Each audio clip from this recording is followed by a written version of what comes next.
Alright, let's talk Ohm's law and some voltage sensitivity deflection, what that means. When I went to middle school and high school and eventually university for music, I hated math. I had to take college algebra a couple times and ended up having to take a class where I went every day because I had such a hard time retaining all the information because usually it was on Mondays and Wednesdays. When I left the School of Music and went to sleep school, I was faced with math there as well. But this time, I excelled. The difference was college algebra was just trying to get me to answer theoretical questions with problem solving methods like the quadratic equation or things like that, but I didn't know why other than I was trying to expand my mind. I could think of a million other ways to do that and get something out of it. I understand how to do math in sleep because I know why we do it. I understand what we're looking for. That goes from the percentages to the 10-20 system to learning how to calculate things like total sleep, AHI, and RDI. And the same thing goes for Ohm's law. As long as you understand the very basic concepts of voltage, current, and resistance in a very general way, you can apply that knowledge to figuring out Ohm's law. Georg Ohm lived in the late 1700s to the early 1800s, and he did a lot of work with electrochemical cells, like batteries, and how magnetic fields operate. Let me say that again. He lived at the turn of the 19th century, and it wasn't until the 20th century, or the 1900s, that electricity became more modern and a mainstream idea. And I find that incredible to think about how far harnessing the power of electricity has come from what we would consider the Dark Ages in some respects. All throughout his life, he faced difficulties with a lot of teaching positions and other prospects, but finally gained his success in 72. I think at 1827. Using math to explain the relationship between voltage, current, and resistance in his published work, The Galvanic Circuit, and investigated mathematically. Not only do we refer to Ohm's law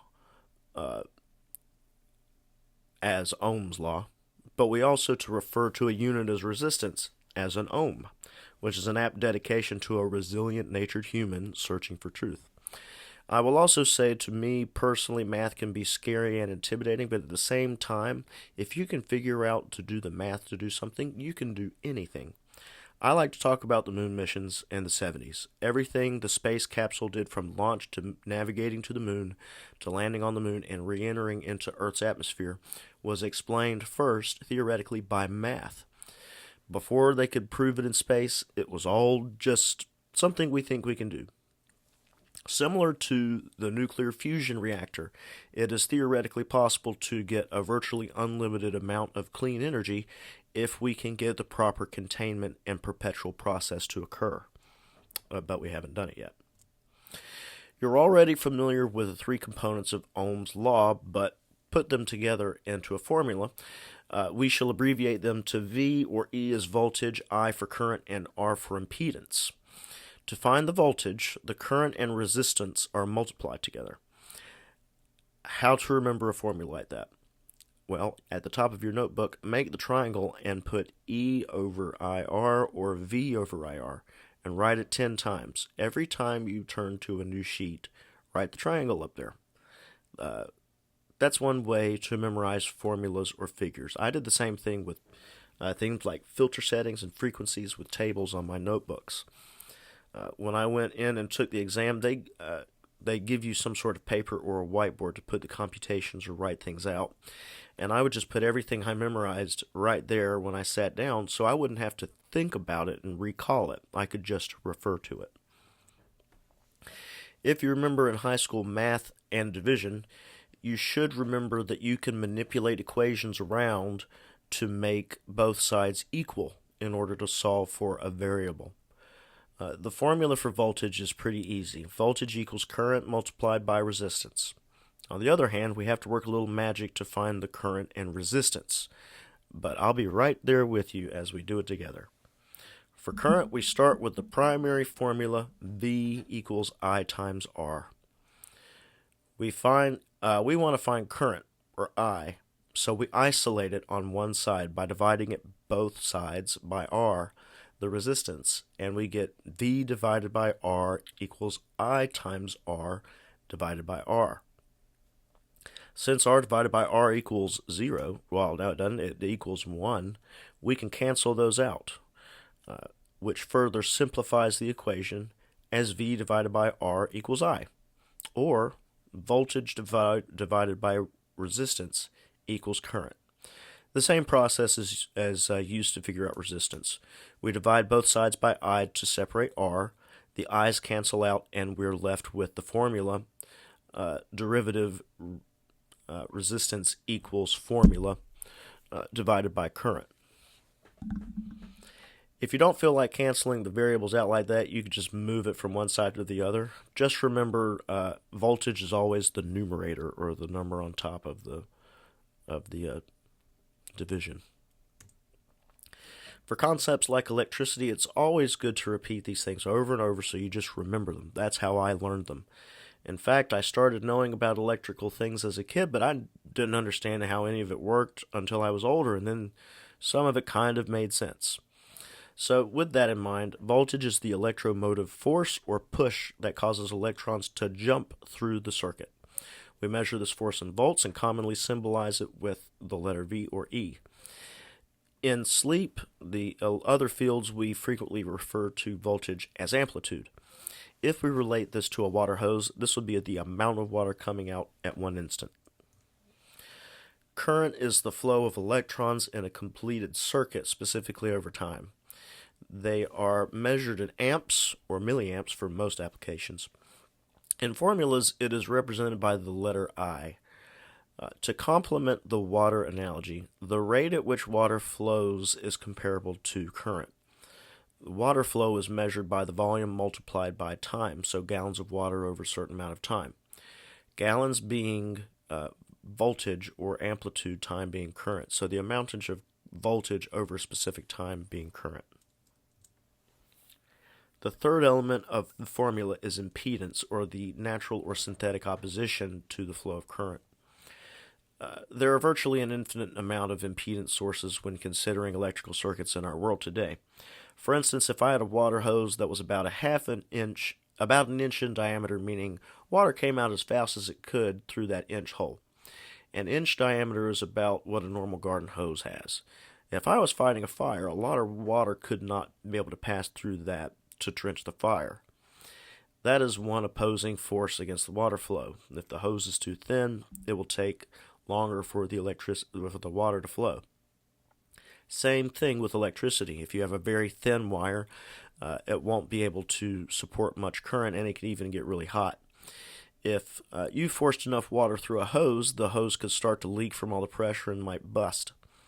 The same thing happens if my water hose is too long. It would take a long time and constant water pressure or voltage to make it all the way through. That's why we have devices like transformers or amplifiers to produce a big enough signal to travel long distances. What if I had a hose that had a foot-wide diameter and hooked that up to a pool? You could get a ton of water out of there really quickly. On the other hand, if I hooked up my kitchen sink, well, there's not much pressure to effectively eject the water out of a super-wide hose like that. If you were to hook up a really thick wire to a really small power source, the voltage might not be as strong enough to travel through the wire.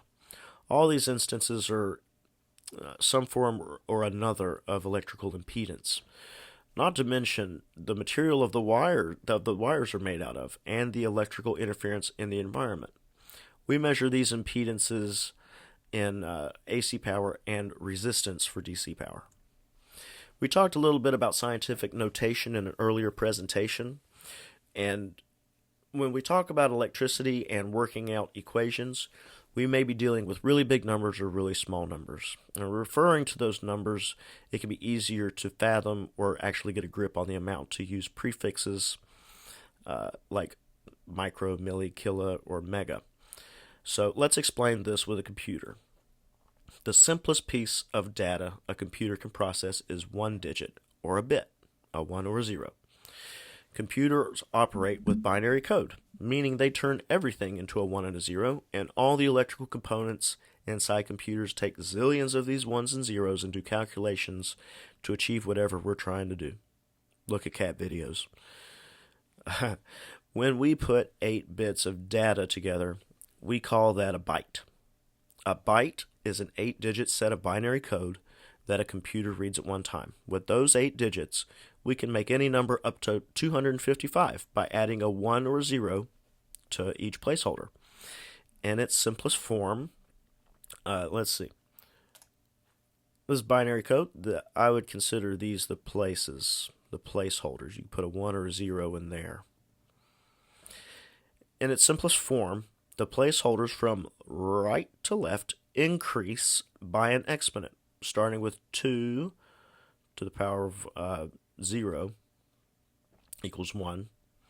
2 to the power of 1 is 2. 2 to the power of 2 is 4. 2 to the power of 3 is 8, and so on.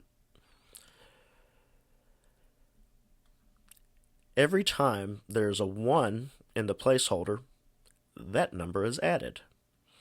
So in this example, in the top right, has a 1 in the placeholder of 2 to the 6th power, 1 in the 2 to the 3rd power, 1 in the 2 to the 2nd power, and 1 in the 2 to the 0 power. Here, here, here, here, and here. If you add all those up, you get 93. So to a computer, 01011101 equals 93. None of this is on the BRPAT exam, but this is the very basics of how we transmit electricity information and data. And the more you understand electricity and technology in the world, makes you more profitable because you can wear many hats. And the deeper you go into a concept, the better you'll understand the basics. So when we talk about how big a word is, like how much space it took up to write up a document on Word, we measure those in kilobytes or thousands of bytes. It's easier to say 5 kilobytes than 5,000 bytes, especially when you consider how big some programs are.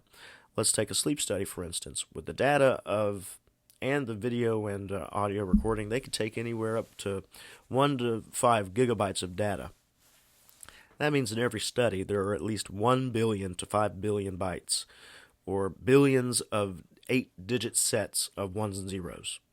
It's just easier to say 5 gigabytes instead of 5 billion bytes, and for someone to know what I mean. Okay, let's put our skills to the test. Remember, V equals IR, voltage equals resistance times current.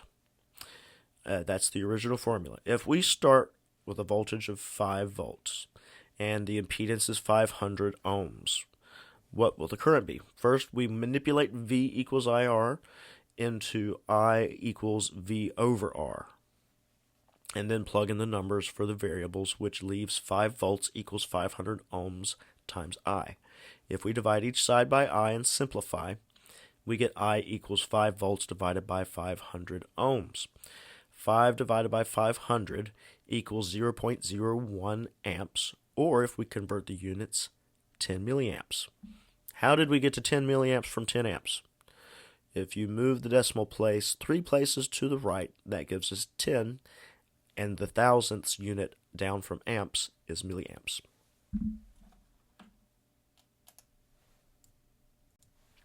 Here's another one that's looking for current. Without looking further, do you think half of the voltage we had in the first problem will equal to half of the amperage if we have the same impedance? Guess what? It will. 2.5 volts divided by 500 equals 0.005 amps, or 5 milliamps. Last one. Now we have the same voltage as the first problem, but we've reduced the resistance to half. Will the amps be half like the second problem or something else? If we work the problem, 5 volts divided by 250 ohms equals 0.02 amps, or 20 milliamps. The current was twice as high because the resistance was reduced by half. It's neat how we can demonstrate these variables, how these variables relate to each other just by using math. The voltage sensitivity pill is a diagram that mathematically explains the EEG signal tracings we see when we look at the brain waves. Remember, the voltage coming from the patient is typically in microvolts. Sensitivity means how much voltage does it take the pin to move 1 millimeter, and the pin deflection is how big the tracing is in regards to the voltage and sensitivity. Voltage is represented by V, sensitivity is represented by S, and deflection is represented by D. Because all three are codependent upon each other, we can manipulate the formula just like Ohm's law. Let's pretend we're in the sleep lab and we've got a patient sleeping. We have a signal incoming off the patient, and our computer tells us that that voltage is 100 microvolts. If we set our equipment to make a 5 microvolt signal, make a pin deflect 1 millimeter, how much will that pin deflect if given a 100 microvolt signal? First, we think of the pill. Voltage equals sensitivity multiplied by deflection. We can manipulate the formula into making deflection equal voltage divided by sensitivity. In this case, we have a deflection that equals 100 divided by 5. 100 divided by 5 is 20. So a 100 microvolt signal from the patient deflects 20 millimeters when processed through the sensitivity of a 5 microvolt per millimeter. I thought I was talking right there. Most of the signals we look at on the PSG are AC, specifically EEG, EOG, EMG, and EKG. We know that. Because the brain current shows cycles, that means we're on alternating current. Sometimes these waves can be patterned, meaning there are some waves that repeat and look the same. Some of these are distinguishable waves are sleep spindles, alpha waves, and beta waves. Mixed waves, on the other hand, don't really have a repeated frequency, and they're not in a pattern. That's it for this one. They're getting a little shorter, but they're a little bit more complicated. Don't worry so much about binary code. I think it's more interesting than anything, but it gives you a brief glance into the kind of stuff it takes to make a computer work, and how smart some people were to think up of using binary code like that. All right, see you later.